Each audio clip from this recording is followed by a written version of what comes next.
Hello there mga ka-exercise. Today we'll be doing leg exercises. Let us remember na yung ating lower extremities, yung paa, binte at saka hita, are the ones carrying the body. So kung mahina ang ating paa, hirap na tayo lumakad, mahirap na rin kumilos ang buong katawan. So let's start with the kneeling exercises. Okay, this is how we will do it. No? Foot forward, isang paa nasa harap. And then, bababa yung katawan, kneeling. Kaya kneeling yon. We will kneel with the other foot moving forward. Okay? 1, 2, 3, 4, 5, 6, 7, 8, 9, 10. Kung kaya, hanggang dun sa floor, no? Yung kneeling. Kung hindi kaya, kung hanggang saan lang umabot. Okay? Kung pwede mong gawin na walang kakapitan, you can do it, pero pag kailangan may kakapitan ka, go near something na pwede kang kumapit. Okay? So, reverse naman. Reverse naman, kanina, ito nasa ito naman ngayon. No? Ito naman. Forward naman yung isa naman sa likod. Okay? 1, 2, 3, 4, 5, 6, 7, 8, 9, 10. Okay? Now, let's take the exercise to a higher level. No? Literally, tataas na natin. Okay? Pwedeng on a low table, tulad dito, or a chair. Ito yun. So, papatong natin ng ating paa ngayon. Okay? Let's go. 1, 2, 3, 4, 5, 6, 7, 8, 9, 10. Okay? Palit. Isa naman. Be sure yung pinapatungan nyo matibay. No? Para hindi kayo bumaliktad. Okay? 1, 2, 3, 4, 5, 6, 7, 8, 9, 10. Okay? Pagka sanay na kayo, maghanap na naman kayo ng mas mataas na pagpapatungan. Okay, yung ginawa natin kanina, moving yon, but there's still another alternative. Okay? Yung nakapermanente lang yung pwesto mo, pero nagbibilang ka pa din. Like this one. Okay, sample lang to. Okay, nakaganong ka lang, pinipil mo yung pressure. And then, we just count. 1, 2, 3, 4, 5, 6, 7, 8, 9, 10. Para dun sa mga nahihirapang kumilos ng kumilos, pwede nyong gawin yon. Okay? Again, you can do more. Pag di kaya, you can do less. Okay, next.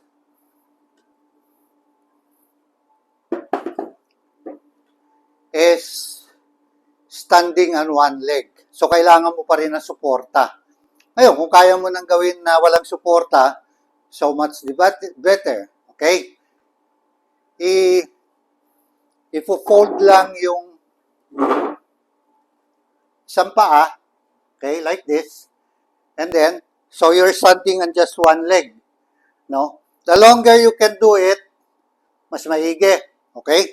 But for now, we'll be doing 10. 1, 2, 3, 4, 5, 6, 7, 8, 9, 10. Okay? Other leg naman. Okay, may suporta ka pa din. Stand on one leg. Raise the other leg. Okay? 1, 2, 3, 4, 5, 6, 7, 8, 9, 10. Again, pag sanay na kayo, hindi na magbibilang ng 1 to 10. Ang bibilangin mo, orasan mo na lang. Okay, can you do it in 1 minute, 2 minutes, 3 minutes, 4 minutes, hanggang 5 minutes kung kaya natin. Okay? So, that's another one. Ito, balancing pa rin to, no? Yung kanina, balancing yun eh. That's supposed to be balancing kasi you're just standing on one foot. Similar lang din,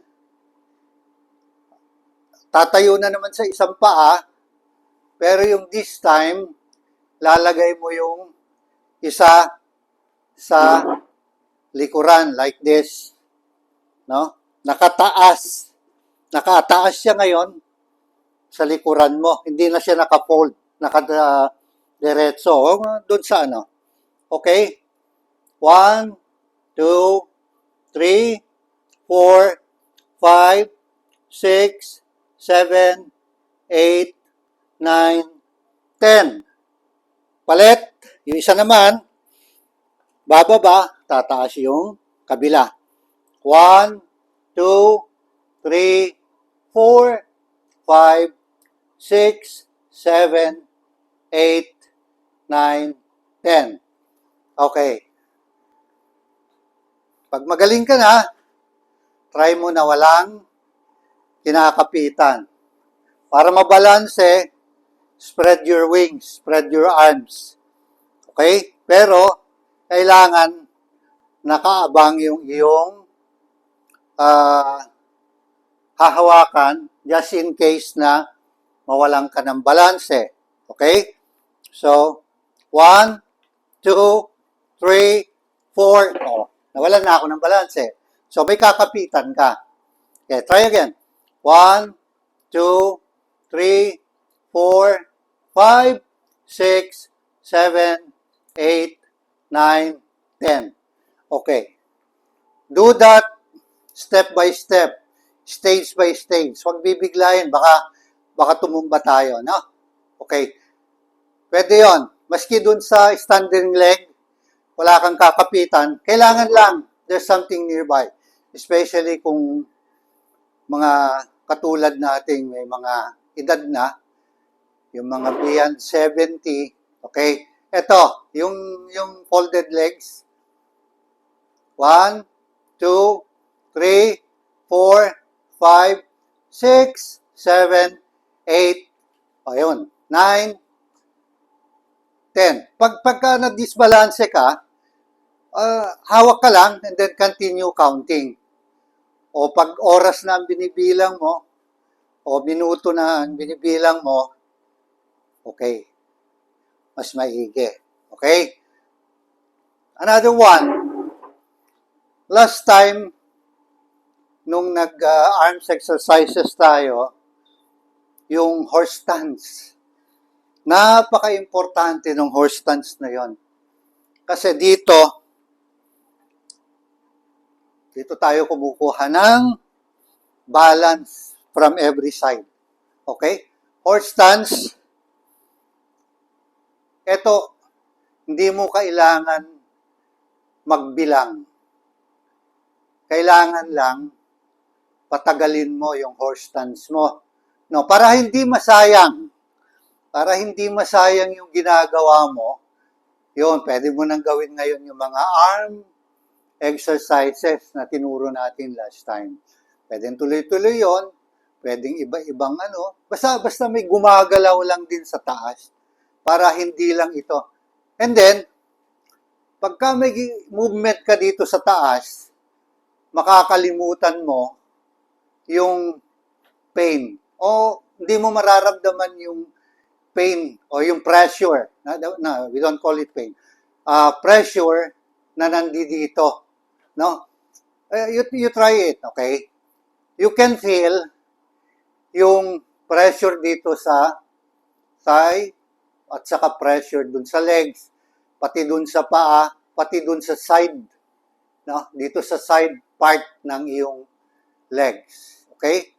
Don't do it for the first time, don't do it so long para naman hindi kayo masyadong mahirapan.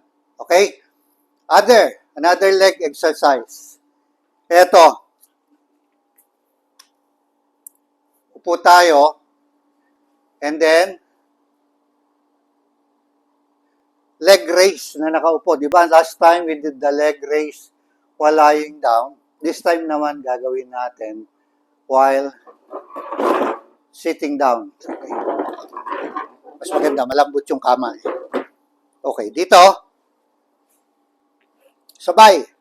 1, 2, 3, 4. Pagbagsak, diretso lang din. 5, 6, 7, 8, 9, and 10. Okay? Again, so we have done some. In the future, ituturo pa namin sa inyo yung ibang balancing exercises dito sa paa, no? Yung hindi ka naka-steady, kundi may movements ng nangyayari. Okay? So again, habang nagpapahinga, close your eyes, and you may opt to pray. Okay? Pasalamat ulit sa Diyos, pasalamat dun sa mga ginagawa natin na sinusubukang magpalakas ng ating katawan para humaba pa ang ating buhay. Okay? Thank Him and ask His blessings. Maraming salamat po.